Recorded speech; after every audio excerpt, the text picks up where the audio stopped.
Hello, my name is Jen Delaney, and I am a brain spotting therapist in Boulder, Colorado. Our world has been going through some tough times lately, and whether you are a therapist or you work in another field, it would benefit you greatly to do some protection work.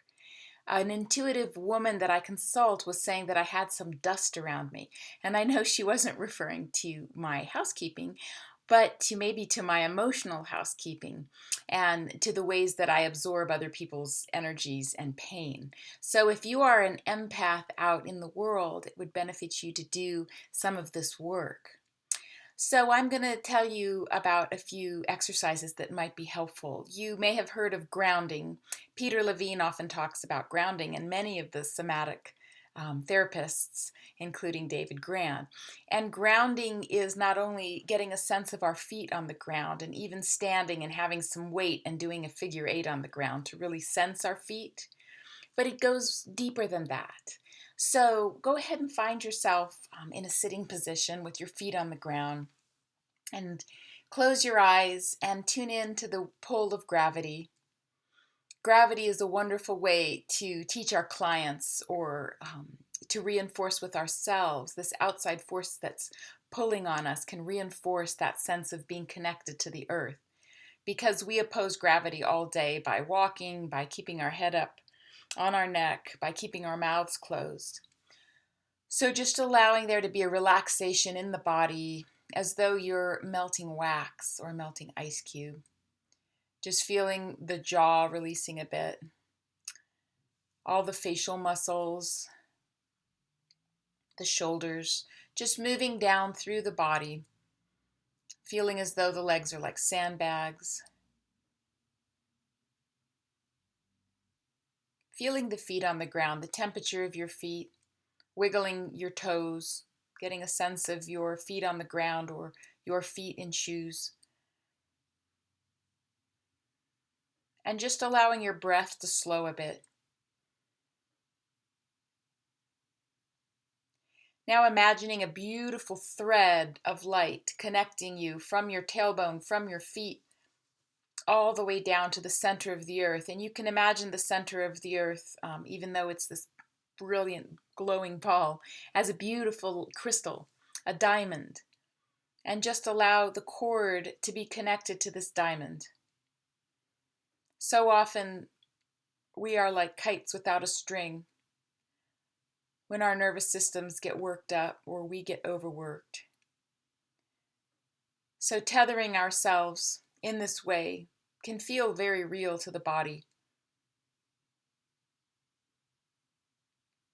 Imagining the cord of a color other than maybe white or gold.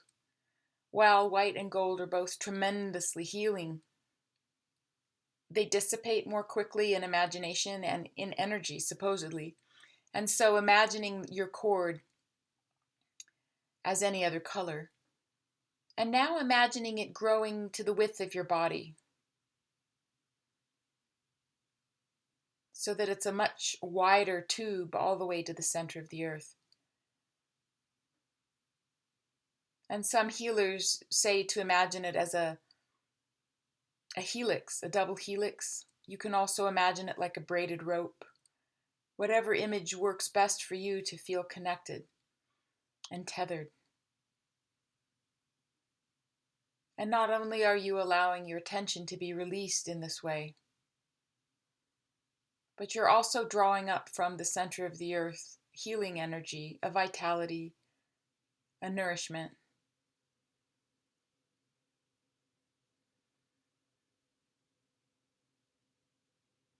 Just allowing your breath to slow without forcing it, just noticing it.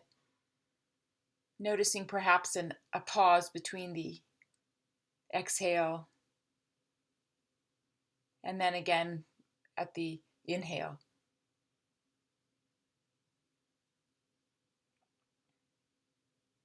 You can spend as long a time as you would like in a grounding exercise.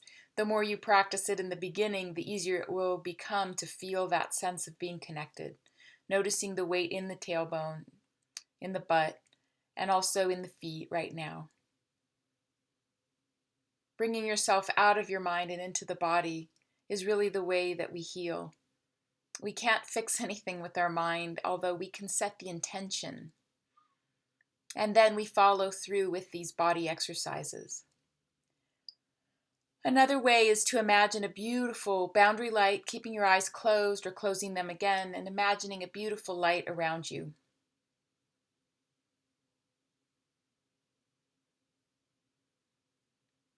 Let it be a bright color.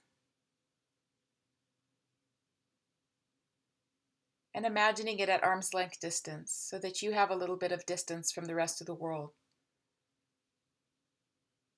I do have these exercises, both of these first two, I do them much more slowly if you're interested on another one of my YouTubes. But this one is really teaching you a few of these exercises a little more quickly so that you can use them throughout the day to protect yourself. So you have this beautiful light around you at arm's length distance, and bring anything into that space that creates a sense of calm. No person may enter this space. For some, it's a landscape. For other people, it's their bedroom and a fuzzy robe and slippers and some cocoa. So it doesn't have to be a landscape. And just really furnishing that space that gives you a little bit of distance from the rest of the world. Or perhaps even from a client.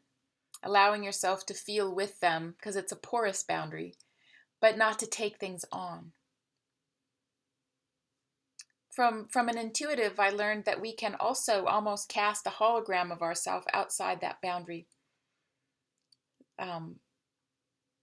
so that we allow ourselves to have even a little bit more of a distance. We can allow our private lives to be within this boundary. And maybe we've had a particularly difficult week or day. So we can have the nourishment that we need within that space while also being fully present to them outside of that space. So we are still attuned with our clients, with our friends, but we are also staying with ourselves and not giving ourselves away completely.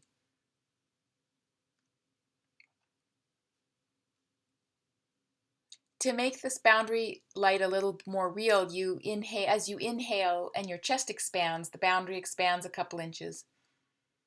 And as you exhale, it goes back to arm's length distance. That can allow it to feel a little more real to our bodies. Also, at the end of the day with clients, we can have a sense of a book being closed. That there's a finish, that you are walking away, and you are, while you've honored your clients and your friends, while you've been present with them, you can allow there to be a completion. So that sense of, I just do a closed book at the end of the day. Separating out from anything that no longer needs to come with me. You know, other things that I teach my clients that I've also found very helpful for myself is using a weighted blanket or a weighted animal. They have weighted animals now that are smaller that you can just place on your chest. Or at night, I've created these little socks that I fill with rice and sew them up closed. And you can heat them in the microwave for like 35 seconds. And there's something about having the warmth of that near my neck, especially on very cold nights, that can feel extremely comforting. Some people are more connected to water, so taking that hot bath in the evening. But setting an intention to do these practices and not just teach them, but really follow through. And maybe you need, you'll get to know your body. You might need 5 things in a row initially, and then it'll pare down to a couple of them. But actually, setting an intention to do these will help you with your self-care as you show up for the people around you in your career and in your life. So I hope that these few things have been very helpful for you. And I wish you serenity, freedom, and joy. Take good care.